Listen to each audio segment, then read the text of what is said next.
A woman at the grocery store stopped me and said, "That's my son you're with. I've been searching for him for 8 years." I was reaching for cereal when she grabbed my arm. Her grip was too tight, desperate. My son Julian was in the cart, 4 years old, kicking his legs against the metal basket. The woman's face was pale, eyes red-rimmed like she hadn't slept in days. "That's my son," she said again, louder. People were staring. Julian looked up at her, then at me, confused. I pulled my arm away. "Excuse me, you're mistaken. This is my son." She was shaking, pulling out her phone with trembling hands. "His name is Oliver. Oliver Brennan. He was taken from a park in Denver 8 years ago. I've been searching ever since." The photo she showed me was of a baby, maybe 6 months old. Dark hair, brown eyes. Could have been any baby. Could have been Julian. "My son's name is Julian. He's 4. You're confused." But my voice came out wrong, too high, because something in her eyes terrified me. She wasn't crazy. She was certain. A store manager approached. A young guy named Kevin, whose name tag said, "Assistant Manager." "Is everything okay here?" The woman, still staring at Julian, said, "I need you to call the police. This woman has my son. He was abducted 8 years ago from Denver." Kevin's expression changed, got serious. He looked at Julian, then at me, then back at her. "Ma'am, I'm going to need you to calm down. Let's not make a scene." "I'm not making a scene. I'm trying to get my son back. Look at him. Look at the birthmark on his left shoulder blade." My stomach dropped. Julian had a birthmark on his left shoulder blade. Port wine stain, roughly the shape of a crescent moon. The pediatrician said it was common, nothing unusual. Kevin was radioing for security.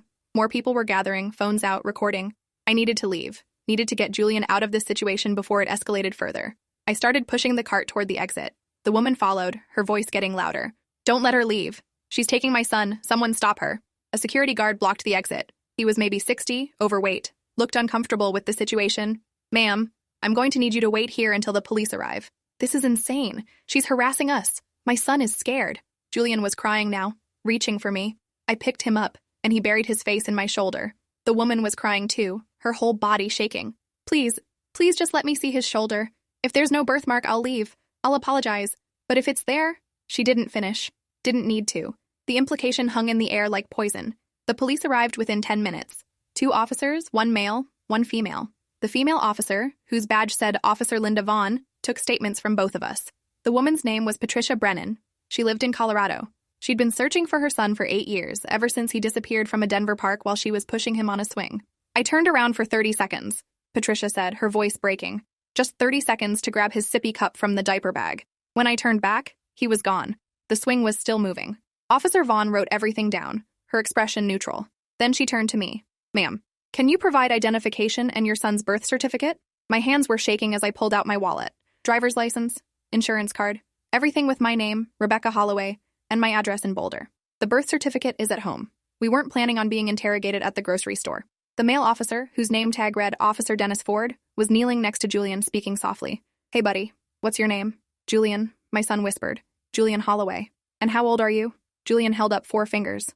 Ford smiled, but it didn't reach his eyes. "Can you tell me your birthday?" Julian looked at me for help. He was 4. He didn't know his birthday by heart yet.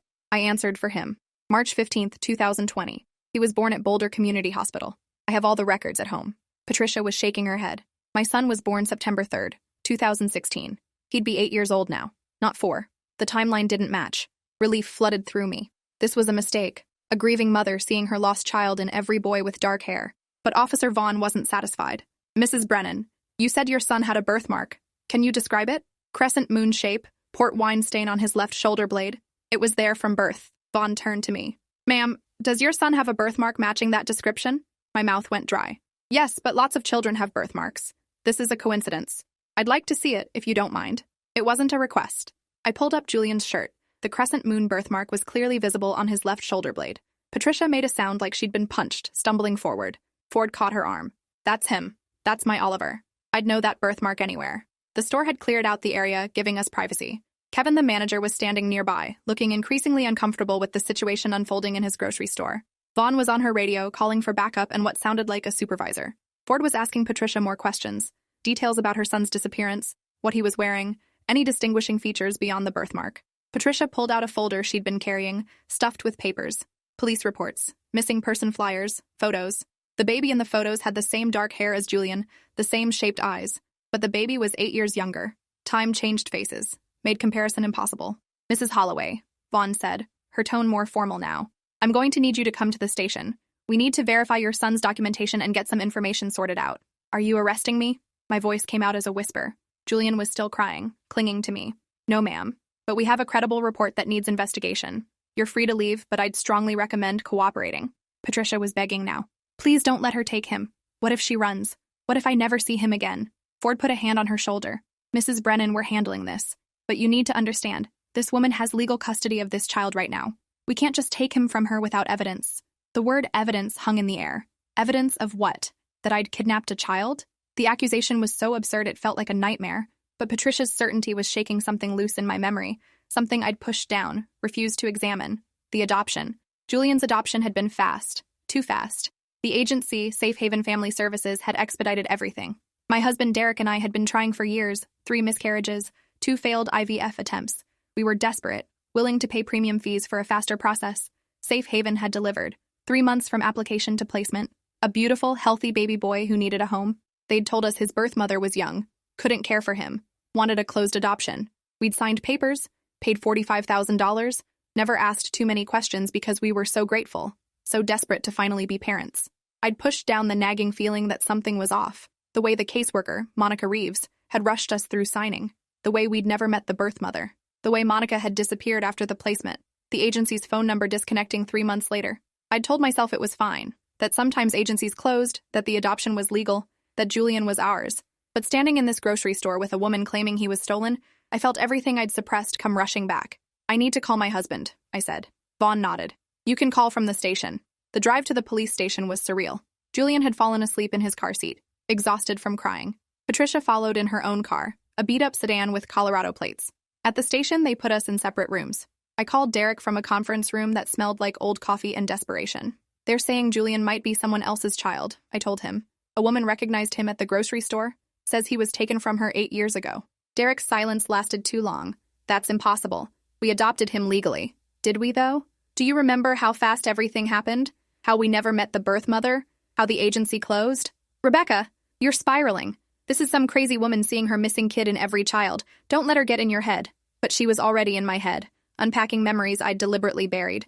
The way Monica Reeves had coached us on what to say if anyone asked about the adoption. The way she'd insisted on cash for half the fee. The way all the paperwork had felt rushed, formal, like she was checking boxes instead of facilitating a life-changing event. Detective Christopher Lang entered the room, a thick folder under his arm. He was maybe 50, with gray hair and tired eyes that had seen too much. Mrs. Holloway, thank you for coming in. I know this is distressing. He sat across from me, opened the folder. I need to see Julian's birth certificate and adoption papers. They're at home. My husband is bringing them. Lang nodded. While we wait, I need to ask some questions about Safe Haven Family Services. My stomach twisted. What about them? The agency is under FBI investigation for adoption fraud. The founder, Monica Reeves, is in federal custody. She's accused of falsifying documents and facilitating illegal adoptions. The room tilted. What? Safe Haven operated for 3 years before being shut down. During that time, they placed approximately 40 children. We're currently investigating whether all those placements were legitimate. Our adoption was legitimate. We have papers. Papers can be forged. That's what Monica Reeves did. She created false birth certificates, forged relinquishment documents, and sold children to families who paid premium fees. I couldn't breathe. We didn't know. We thought everything was legal. Lang's expression softened slightly. Most families didn't know. That's how she operated. But Mrs. Holloway, I need you to understand the situation. Patricia Brennan's son disappeared 8 years ago.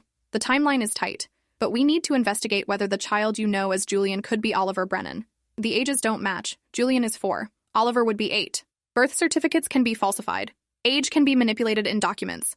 We need to verify everything. Derek arrived with the papers 20 minutes later. Lang reviewed them carefully, taking photos of each document. The birth certificate listed Julian's birth date as March 15, 2020. Mother listed as biological mother. Name withheld. Father listed as unknown. The adoption decree was dated June 2020. Everything looked official, legal, legitimate. Lang made several calls, speaking quietly into his phone. When he returned, his expression was grim. The birth certificate number doesn't exist in Colorado's vital records database. It's a forgery. My vision blurred. Derek grabbed my hand, his palm sweaty. What does that mean? It means your son's legal identity is based on fraudulent documents. We need to determine his actual identity, which requires DNA testing. You want to test if he's Patricia Brennan's son? I said. It wasn't a question. Yes. With your consent, we can expedite the process. Results in 3 days. Or we can get a court order, which takes longer but gives the same result. Derek and I looked at each other. We could refuse, lawyer up, fight this. But if Julian was Oliver Brennan, if he'd been stolen from a mother who'd spent 8 years searching, fighting felt monstrous. We'll consent, I whispered. But we're his parents. We've raised him for 4 years. That has to count for something. Lang's expression was sympathetic but firm. If the DNA matches, biological parents have superior rights, especially in cases involving kidnapping. The word kidnapping echoed in my head. We weren't kidnappers. We were victims too, deceived by Monica Reeves. But the law might not care about our intentions. The DNA test happened that afternoon. A technician swabbed Julian's cheek while he sat on my lap, confused and scared. Patricia watched from across the room, crying silently. Derek kept his arm around me, but I could feel him shaking. 3 days. We had 3 days before our world potentially ended. That night, Julian asked why the lady at the store was crying. She lost someone, I told him. A long time ago. She thought you were him. But I'm not, Julian said, with the certainty of a 4-year-old who knew exactly who he was. I'm Julian. I'm your son. The words broke something in me. I held him until he fell asleep, memorizing the weight of him, the sound of his breathing, the way his hand curled around my finger. Derek found me there at midnight, still holding Julian, tears streaming down my face. If he's not ours, I couldn't finish the sentence. Derek sat next to us. He'll always be ours, no matter what the DNA says. We're his parents. But were we? If Julian was really Oliver, stolen from Patricia Brennan 8 years ago, were we his parents or his kidnappers? The distinction felt impossibly blurred. The next morning, a social worker named Grace Montgomery came to our house. She was in her 40s, efficient and sympathetic in the way professionals dealing with trauma learn to be. I'm here to assess the situation and ensure Julian's well-being during this investigation. She asked questions about our home, our income, our relationship with Julian. Normal questions that felt sinister given the circumstances. Then she dropped the bomb. If the DNA matches Patricia Brennan's son, custody will immediately transfer to her. You'll have supervised visitation until the courts determine next steps. You're going to take him from us, Derek said, based on a DNA test, based on evidence that he was kidnapped. Mr. Holloway, I understand this is devastating, but a mother has been searching for her son for 8 years. If he's been found, she has the right to be reunited with him. Grace left paperwork, instructions, phone numbers for counselors who specialized in traumatic family transitions. The bureaucracy of losing your child, neatly organized in a folder. I called the lawyer Howard Finch, who'd handled our adoption. His secretary said he wasn't available. I called again an hour later. Same response. Derek tried. Finally got through. Howard's voice was strained. I can't help you with this. Monica Reeves has implicated several attorneys in her scheme. I'm under investigation myself. You told us the adoption was legal, Derek said. I believed it was. Monica provided all the documentation. I had no reason to suspect fraud. You took $45,000 from us. And I'm probably going to lose my license because of Monica's lies. I'm sorry, but I can't represent you. You need a criminal attorney. A criminal attorney. Because we might be charged with something. The absurdity was crushing. Day 2 brought a call from Patricia Brennan. I don't know how she got my number. I need you to know I don't blame you, she said. If Oliver is really Julian, if Monica Reeves stole him and sold him to you, you're victims too. Her kindness made it worse. I wanted her to be angry, unreasonable, so I could hate her. Instead, she was understanding, which made the possibility of losing Julian even more unbearable. 8 years, Patricia continued. I've imagined this moment for 8 years, finding him, but I never imagined it would hurt someone else so much. Never thought about the family who'd raised him without knowing. He doesn't remember you, I said. It came out cruel, but I was drowning and needed her to understand. He's 4 years old in his mind. He won't understand being taken from us. I know, Patricia whispered. The social worker explained, but he's my son. I've missed 8 years. First steps, first words, first day of school. Someone stole that from me. And if the DNA proves he's Oliver, I'm taking him back. She hung up. I understood her position intellectually, but emotionally, viscerally, I wanted to run. Take Julian and disappear before the results came back. Derek found me packing a bag that night. Don't, he said. If we run, we prove we knew something was wrong. We lose him forever. We're losing him anyway. Maybe not. Maybe the DNA won't match. Maybe this is all a horrible coincidence. But neither of us believed that. The coincidence was too perfect. The birthmark, the timeline, the fraudulent adoption agency, everything pointed to the truth we didn't want to face. The call came on day 3 at 4:17 p.m. Detective Lang's voice was flat, professional. The DNA is a match. Julian is biologically Oliver Brennan. I dropped the phone. Derek picked it up, listened to whatever Lang said next. His face went gray. When he hung up, he couldn't look at me. They're coming tomorrow to transfer custody. Patricia has filed emergency paperwork. We have 24 hours. 24 hours to say goodbye to our son. We didn't tell Julian immediately. Couldn't find the words. How do you explain to a 4-year-old that his entire identity is a lie? That the parents he's known all his life aren't really his parents? That he's going to live with a stranger who claims she's his real mother? We made his favorite dinner, played his favorite games, read his favorite books 3 times. Tried to memorize every moment while acting like everything was normal. At bedtime, Julian asked why we were sad. "We love you so much," I told him. "No matter what happens, we love you." "I love you too, Mommy." The word mommy was a knife. By tomorrow, I wouldn't be his mommy anymore. Patricia Brennan would be. A woman he didn't remember, didn't know, didn't love. That night, Derek and I didn't sleep. We lay in bed staring at the ceiling, holding hands, mourning. "We could appeal," Derek said. "Fight for joint custody. Argue that removing him would be traumatic. And drag this out for years? Keep him in limbo while we fight? That's worse. So we just give up? We do what's best for Julian, even if it destroys us." The social workers arrived at 9 a.m., Grace Montgomery and another woman, Alicia Torres, who specialized in reunification cases. Patricia was with them. She looked like she hadn't slept either. Julian was playing with blocks in the living room, oblivious to the adults who'd come to dismantle his life. Grace knelt next to him. "Hi, Julian. Remember me?" He nodded, suddenly shy. "We need to talk to you about something important. These people are going to help explain." The conversation was careful, clinical. They used simple words. Birth mother. Adoption. Mistake. Real family. Julian listened with the confusion of a child who understood the words individually but not together. "But this is my real family," he said, pointing at me and Derek. "I know this is confusing," Grace said, "but the woman who came to the grocery store is your birth mommy. You lived with her when you were a baby." "I don't remember." "That's okay, but you're going to spend time with her now. Get to know her." Julian's face crumpled. He ran to me. "I don't want to. I want to stay here." I held him, tears streaming down my face. Patricia was crying too, standing near the door, her whole body trembling with the need to reach for her son and the restraint of knowing he didn't know her. Grace explained the plan. Julian would go home with Patricia today. Supervised visitation with us would start next week, 2 hours every Saturday. As Julian adjusted, visitation would decrease. Eventually, contact might end entirely, depending on what Patricia decided and what the courts ordered. 2 hours a week, Derek said, after 4 years of every day. "Mr. Holloway, I understand this is painful, but Oliver was stolen from his biological mother. The priority is reuniting them. His name is Julian." Derek's voice broke. "He doesn't know he's Oliver." They gave us an hour to pack Julian's things. Clothes, toys, books. His stuffed elephant named Peanut that he'd slept with since he was 6 months old. Every item felt like we were packing away his childhood, boxing up our family. Patricia helped, awkward and tentative. "I'll take good care of him," she said. "I know this is impossible for you, but I've waited 8 years. I'll make sure he's happy." I wanted to scream that he was already happy, that we'd given him a good life, a loving home. But it didn't matter. He wasn't ours to keep. When it was time to go, Julian clung to me. "Mommy, please. I don't want to go with her. I want to stay home." Grace had to physically pry his fingers from my shirt. His screams echoed through the house as they carried him to Patricia's car. Derek held me back, both of us sobbing. Patricia was crying too, trying to comfort a child who didn't want her comfort, who wanted his real parents, who wanted us. The car pulled away. Julian's face was pressed against the window, still crying, reaching back toward our house, toward us. Then they were gone. The house was too quiet. Julian's blocks were still scattered across the living room floor. His cup was on the kitchen counter, half full of juice. His presence everywhere, but him gone. I collapsed.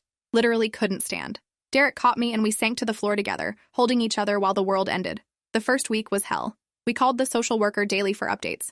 Grace reported that Julian was adjusting but struggled with the transition. He cried every night, asked for us constantly, didn't understand why he couldn't come home. Patricia had enrolled him in therapy, hired a child psychologist who specialized in trauma. She was doing everything right, Grace said, being patient and gentle and understanding. But Julian still didn't want her. On Saturday, we had our first supervised visit. 2 hours at a community center, Grace watching every interaction. Julian ran to us when we arrived, wrapped his arms around my legs and refused to let go. "I want to come home," he begged. "Please take me home." "Baby, we can't. Not right now." "Why?" I had no answer that wouldn't break him more. Patricia had sent photos during the week. Julian at her house, a nice place with a yard and a swing set. Julian meeting Patricia's parents, his biological grandparents. Julian with a new dog, a golden retriever Patricia had gotten hoping it would help him settle. He looked miserable in every photo. The 2 hours passed too fast.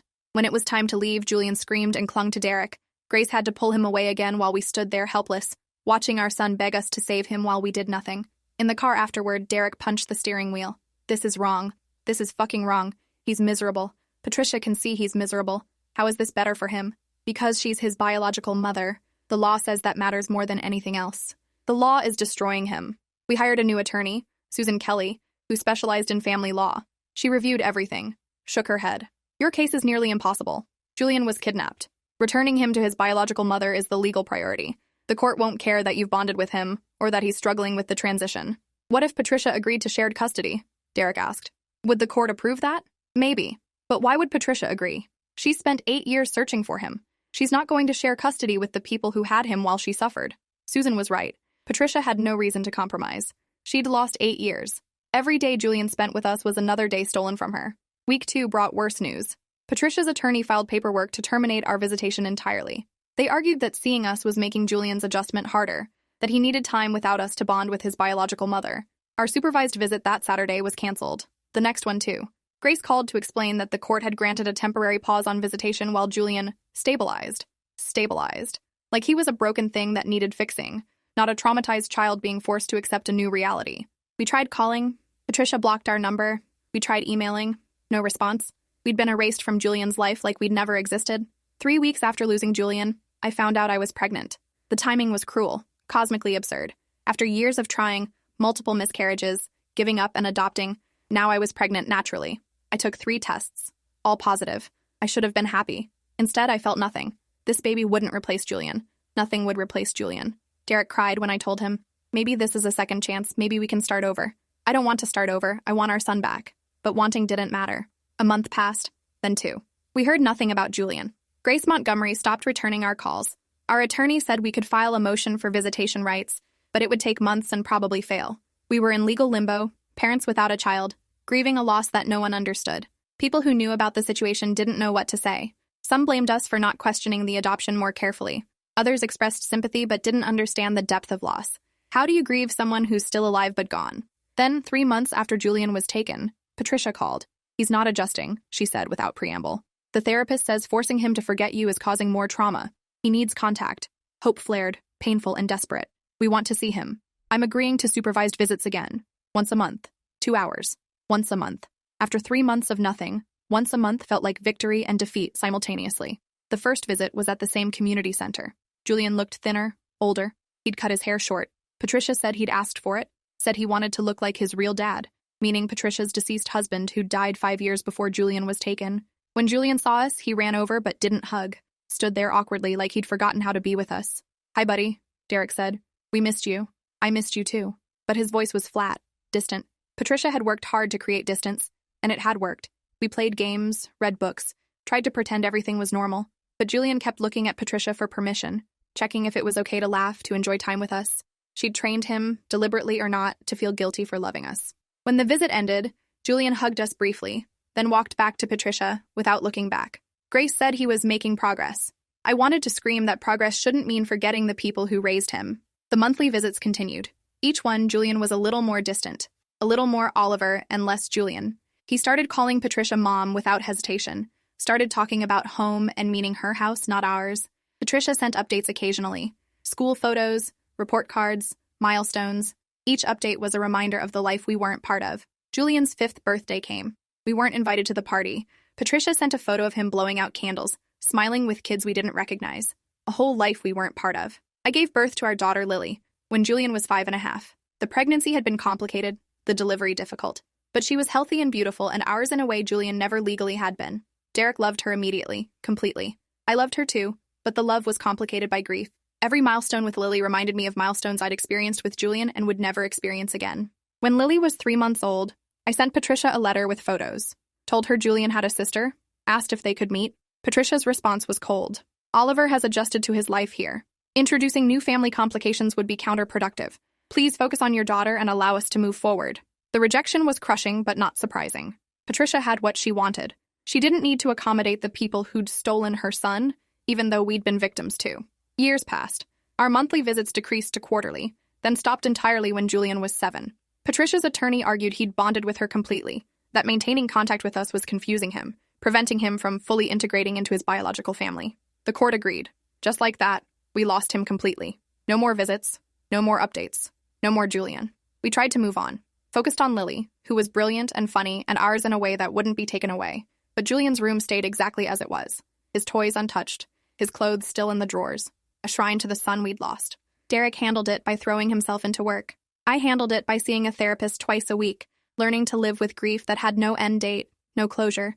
Lily grew up knowing she had a brother somewhere. We told her age-appropriate versions of the story. A boy who'd lived with us when she was a baby, who went to live with his biological family, She accepted it with the adaptability of children who don't know what they're missing. When Lily was 5 and Julian was 10, we saw them, Patricia and Julian, at a grocery store. The same grocery store where this nightmare had started 6 years earlier. They didn't see us. We ducked behind a display, watching like criminals. Julian was tall, lanky, his face losing the roundness of childhood. He was talking to Patricia about something, animated and happy. He looked nothing like our son. Everything about him screamed Oliver Brennan. The mannerisms, the way he stood, even his voice had changed. Patricia had successfully reclaimed him, erased us. We left without them seeing us. In the car, Derek cried for the first time in years. He doesn't remember us. Did you see his face? He doesn't remember. Maybe that's better. Maybe forgetting is easier than being torn between two families. But I didn't believe that. Somewhere inside, Julian had memories of us, of the first 4 years of his life, the years we'd been his parents. Those memories didn't just disappear. Then, when Lily was 8 and Julian was 13, everything changed.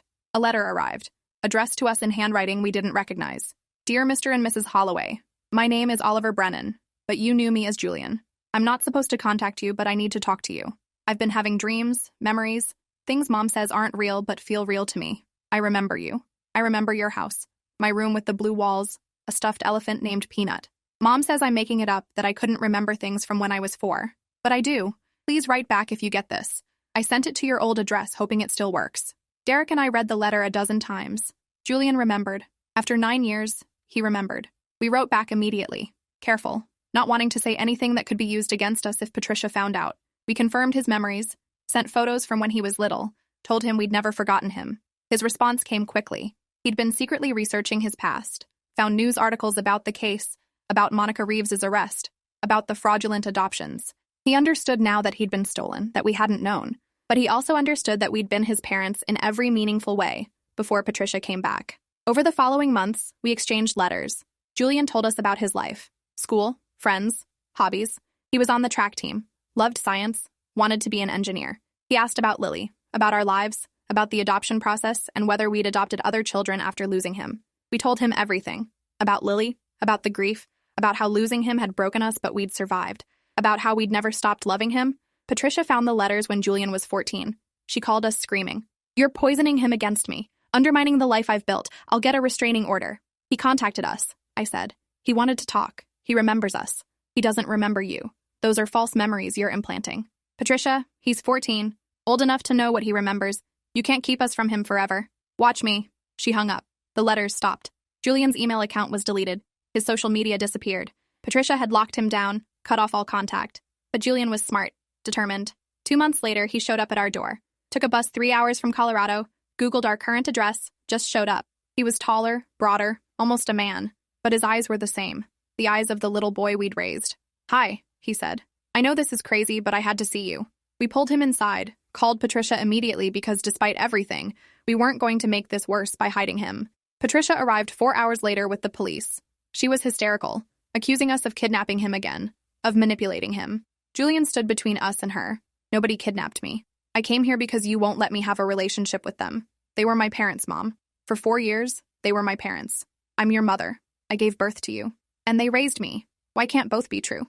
Patricia had no answer. The police, seeing a teenager who'd clearly come voluntarily, told Patricia this was a family matter, not a criminal one. After they left, Patricia and Julian and Derek and I sat in our living room. Awkward, tense, painful. "You're trying to steal him from me again," Patricia said. "We're not trying to steal anyone, but he's old enough to decide if he wants us in his life. You can't erase us. After everything I've been through, you think you deserve a relationship with my son? He's our son too. Not legally, maybe not biologically, but we raised him. We loved him. We still love him." Patricia looked at Julian. "Is this what you want? To have a relationship with them?" "Yes. I remember them, Mom. I remember being happy. I'm not saying I don't love you or want to be with you, but they're part of my life too. I need both." It was the first time anyone had said what needed to be said. Julian needed both families. Not one or the other. Both. The compromise took months to negotiate. Therapy sessions, lawyers, formal agreements. Eventually, Patricia agreed to allow Julian to visit us twice a month. Supervised at first, then unsupervised as Julian got older. It wasn't equal. Patricia still had primary custody, still made all the major decisions, but it was something. Julian met Lily, who was 9 and fascinated by the brother she'd never known. They were awkward at first, then gradually built a relationship. She'd draw pictures for him. He'd tell her stories about his life. They became siblings slowly, carefully. Julian graduated high school when he was 18. We attended the ceremony, sitting separate from Patricia but there. He walked across the stage, and I cried because I'd missed so many moments but got to see this one. At the reception afterward, Julian gave a speech. Thanked Patricia for fighting to find him, for never giving up. Then he turned to us. And I want to thank Derek and Rebecca Holloway. They loved me when I was too young to remember why I was scared and confused. They gave me a foundation that I still stand on. I have 2 families, and I'm grateful for both. Patricia cried. So did we. It wasn't the ending anyone would have chosen. The perfect ending would have been Julian never being taken from Patricia in the first place. But this was the best possible outcome from an impossible situation. Julian chose to attend college near us, spent holidays alternating between families, eventually brought home a girlfriend who understood his complicated history and didn't judge. When Julian was 22, he got engaged. Patricia and we were both invited to the wedding, sat at separate tables but both there, both part of his life. In his wedding speech, he talked about family, about how it's complicated and messy and sometimes doesn't fit neat definitions, about how love isn't limited, how you can love multiple people in multiple ways. He looked at Patricia. Mom, you gave me life and fought to find me. That's a debt I can never repay. Then he looked at us. Derek and Rebecca, you gave me my first memories, my first home, my first understanding of what family means. That shaped everything I became. 8 years after a woman stopped me in a grocery store and destroyed my world, my son stood at his wedding and claimed both families. It wasn't justice. Justice would have been Monica Reeves rotting in prison for more years than she got. Would have been Julian never being taken from Patricia in the first place. Would have been us getting to raise him without the trauma of loss. But it was resolution. Messy, complicated, imperfect resolution, where everyone lost something, but everyone gained something too. Patricia got her son back. We got to remain part of his life. Julian got 2 families who loved him enough to put his needs above their pain. And maybe that was as close to justice as an unjust situation could ever achieve. Thanks for watching till the end. Make sure to subscribe and like to not miss the next story.